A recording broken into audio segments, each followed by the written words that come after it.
दोस्तों, मैं हूँ रविंद्र मानकर और मेरे साथ पंडित आर.एस. अग्निहोत्री जी हैं बैतूल से। और मैं कुछ प्रश्न पूछने वाला हूँ इनसे कि गोत्र क्या होता है, गोत्र की क्या आवश्यकता होती है। तो पंडित जी, आप हमारे दर्शकों को थोड़ा सा गोत्र क्या होता है, गोत्र के संबंध में थोड़ी जानकारी बताइए। नमस्कार, मैं आर.एस. अग्निहोत्री। बहुत अच्छा प्रश्न आपने किया है मानकर जी, गोत्र के बारे में। जी आपको मैं गोत्र के बारे में बता दूं। जी देखिए, हम लोग जो है किसी न किसी ऋषि की संतान हैं। जी हमारे जो भी ऋषि थे उनके नामों को हम जो है गोत्र मानते हैं। बराबर। जैसे मेरा नाम रमाशंकर अग्निहोत्री है, जी तो अग्निहोत्री जो है ये हमारा सरनेम है। जी हमारा जो गोत्र है वो हमारा गोत्र वत्स है। हम वत्स ऋषि की संतान हैं, इस कारण से हम वत्स लगाते हैं। इससे यह पता चलता है कि हम जो है वत्स ऋषि की संतान हैं। हमारे जो ऋषि थे, जो पूर्वज थे, वो वत्स थे। इसी प्रकार सबके अलग अलग होते हैं। किसी के भरद्वाज होते हैं, किसी के गर्ग मुनि होते हैं, तो किसी के वशिष्ठ होते हैं, है ना। सबके अलग अलग होते हैं। तो हर कोई किसी न किसी ऋषि की संतान है और उन्हीं के नाम जो होते हैं वही हमारे गोत्र होते हैं। सिंपल। और जी, गोत्र की आवश्यकता कब पड़ती है? गोत्र की आवश्यकता तब पड़ती है जब हम कोई भी पूजन करते हैं। जी तो पूजन में संकल्प जो लेते हैं, तो संकल्प में हमें जो है गोत्र की आवश्यकता पड़ती है। जी संकल्प क्या है? संकल्प जो होता है ये प्रमाणित करता है। जी ये एक प्रकार की रजिस्ट्री है, जिस प्रकार हम खेत की रजिस्ट्री करते हैं, जी है ना। तो खेत की रजिस्ट्री के लिए दोनों को सम्मिलित होना पड़ता है, बराबर। क्रेता विक्रेता को, और वो रजिस्ट्रार के यहाँ से होता है, जी है ना। उसको प्रूव कौन करता है? सरकार प्रूव करती है।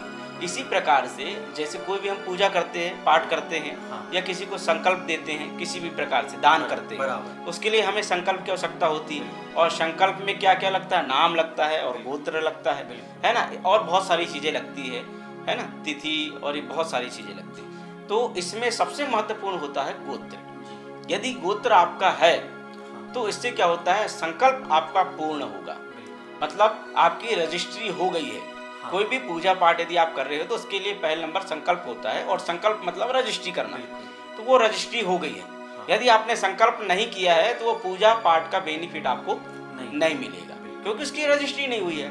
इसी प्रकार आपने खेत किसी का खरीदा और रजिस्ट्री नहीं किया, तो कोई ठिकाना नहीं है कि आप उसमें घर बना सकते हो या कुछ कर सकते हो, है ना, क्योंकि वो आपके नाम में नहीं चढ़ा। इसी प्रकार पूजा पाठ में भी होता है। तो पूजा पाठ में संकल्प होता है, उसमें गोत्र लगता है, और गोत्र हमारे जो ऋषि होते हैं उन्हीं के नाम होते हैं। और लगभग कितने गोत्र होते हैं हमारे हिंदू धर्म के अनुसार? देखिए, इनकी गणना करना जो है मुमकिन नहीं है, जी है ना। बहुत सारे ऋषि हैं जी और उनकी बहुत सारी संतानें हैं, हाँ हाँ। है ना। तो ये जो है सही परफेक्ट बता पाना जो है ये मुमकिन नहीं है। मतलब गोत्रों को अपन ये नहीं कह सकते कि इतने ही कुल गोत्र बिल्कुल, होते हैं, बिल्कुल, क्योंकि बिल्कुल। बहुत सारे ऋषि जी, हैं, उनकी बहुत सारे ऋषि संतान है। सृष्टि उत्पत्ति में बहुत सारे ऋषियों का जी। योगदान है।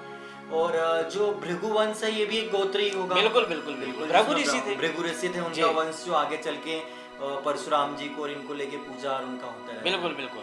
एक चीज मैं ये बता दूं कि अधिकतर लोगों को गोत्रों का पता नहीं होता। अधिकतर की बात कर रहा हूँ मैं। हाँ हाँ ब्राह्मण, ठाकुर और वैश्य तक को जो है प्राय पता रहता है। जी लेकिन जो शूद्र लोग होते हैं इन्हें कम ही पता होता है। जी जी और इनके ऋषियों का मुझे ऐसा लगता है कि परफेक्ट पता नहीं होता है अधिकतर, क्योंकि मेरे पास ऐसे बहुत सारे लोग आते हैं और पूछते हैं कि हमारे गोत्र क्या हुआ, तो हम नहीं बता पाएंगे। उसके लिए वो आपको ही प्रयास करना और पड़ेगा। ये क्षत्रिय वंश को लेके जो जैसे अपने यहाँ जो कुंडी समाज है, तो इनके गोत्र के बारे में कुछ? देखिए, क्षत्रिय समाज के भी कई ऋषि थे, जी है ना। तो उसके लिए भी आपको जो है हम लोग नहीं बता पाएंगे, आपके वंशज ही बता पाएंगे। बिल्कुल बिल्कुल, है ना। एक कोई ऋषि रहते तो हाँ, एक चीज है, यदि आपके गोत्रों का पता नहीं है हाँ तो आप तो सांडिल्य गोत्र लगा सकते हैं, जी है ना, या कश्यप गोत्र लगा सकते हैं। बिल्कुल। दो गोत्र आप जो है ये लिख लीजिए। हाँ, ये दो गोत्र ऐसे हैं कि यदि आपका गोत्र बिल्कुल मालूम नहीं है जी तो कश्यप और या सांडिल्य, ब्राह्मणों के लिए जो है सांडिल्य गोत्र लगा सकते हैं, हाँ। और कश्यप गोत्र कोई भी लगा कोई सकते भी हैं। लगा सकते जी। हैं। दोस्तों, ये जानकारी अगर आपको अच्छी लगी हो तो वीडियो को लाइक शेयर करिएगा। और मैं जो पंडित जी हैं आर.एस. अग्निहोत्री जी, इनके यूट्यूब चैनल का लिंक भी डिस्क्रिप्शन में मैं दे रहा हूँ, तो आप इनके यूट्यूब चैनल का भी विजिट कीजिएगा। कई ऐसे प्रश्न हो गए जो आपके मस्तिष्क में हो गए, आप उसके जानने के लिए इच्छुक हो गए, लेकिन शायद आपको प्रश्नों के आंसर न मिल पाए हो तो पंडित जी के चैनल पे जाकर देख सकते हो। और इस वीडियो से संबंधित भी जो बातें कही गई, इससे संबंधित आपका कोई प्रश्न हो तो इस वीडियो पर भी आप कमेंट्स जरूर करिएगा। नमस्कार।